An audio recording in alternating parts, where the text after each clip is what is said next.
He stood on the volcanic shores of Mustafar, the air thick with the stench of sulfur and his own enduring grief. Before him, resting incongruously on the ash-laden ground, was a vessel of exquisite beauty. Its polished chrome gleamed faintly, reflecting the distant lava flows, a stark contrast to the desolate landscape. This wasn't just any ship. It was the Naboo Royal Starship, sleek and elegant, a symbol of royalty, grace, and a life utterly lost.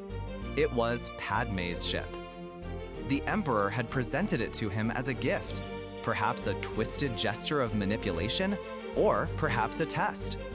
A relic from a past that Darth Vader, the feared enforcer of the Empire, was supposed to have utterly annihilated within himself. Yet the sight of it, even after all this time, was a visceral stab.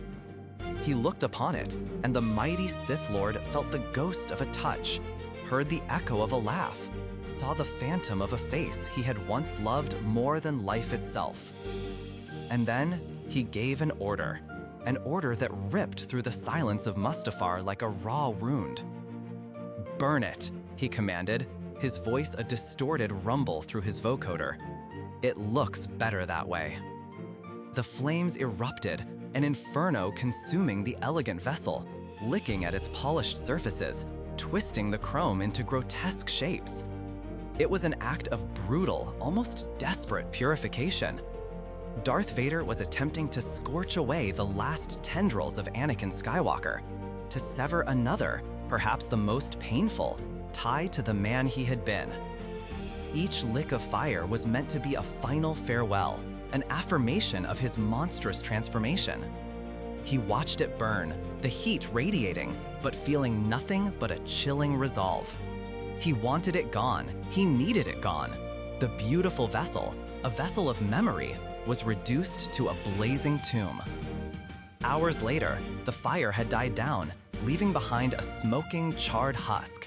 What was once magnificent was now a twisted skeleton of metal and ash. The elegance was replaced by ruin, the gleam by soot. It was a stark, brutal testament to his attempt to bury his past, to erase the very echoes of love and warmth that had once defined his existence.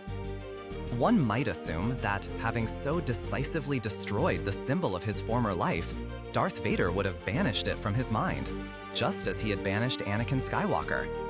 But here's where the story takes a truly poignant turn, a turn that reveals the inescapable sorrow that gnawed at the heart of the galaxy's most feared villain.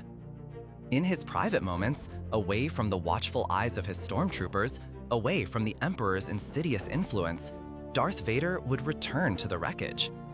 He would approach the burnt-out shell of the Naboo Royal Starship, no longer a vessel of transport, but a monument to his deepest wounds. And he would enter it. Imagine that scene, the towering black-clad figure, helmeted and formidable, stooping to pass through the charred entrance, navigating the twisted wreckage inside. He would move through the ruins of what was once Padmé's sanctuary, now his own desolate shrine. And there, amidst the ash and the memory, he would meditate. This wasn't a meditation for strength or for dark side power.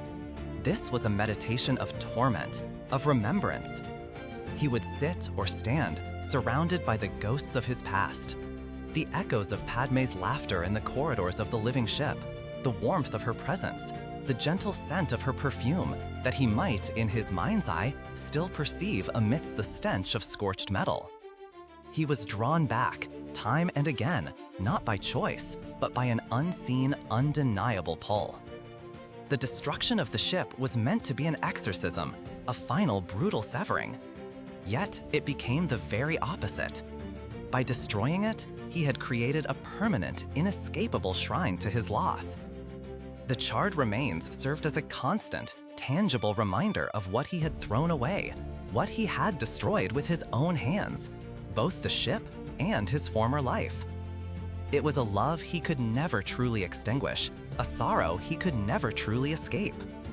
The blazing tomb on Mustafar wasn't just a burnt ship, it was a physical manifestation of Vader's internal agony. It whispered to him of a life unlived, a love unrequited, and the crushing weight of his choices. Even as the feared Darth Vader, a part of Anakin Skywalker's soul yearned for his past, not just in an abstract sense, but in the very ruins he himself had created.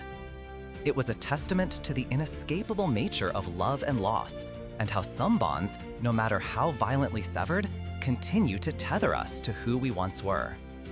This story of Vader and the starship serves as a powerful reminder that even the most formidable individuals carry within them the echoes of their past, particularly the profound impact of love and profound loss. It suggests that while we can try to destroy our connections to the past, the emotional landscapes they create in them often remain, shaping our present, even in the most unexpected and painful ways. What do you think of this poignant moment in Darth Vader's story? Does it change your perception of him? Share your thoughts in the comments below. If you found this story compelling, please consider liking this video and subscribing for more explorations into the deeper layers of beloved tales. Thank you for joining me on this journey.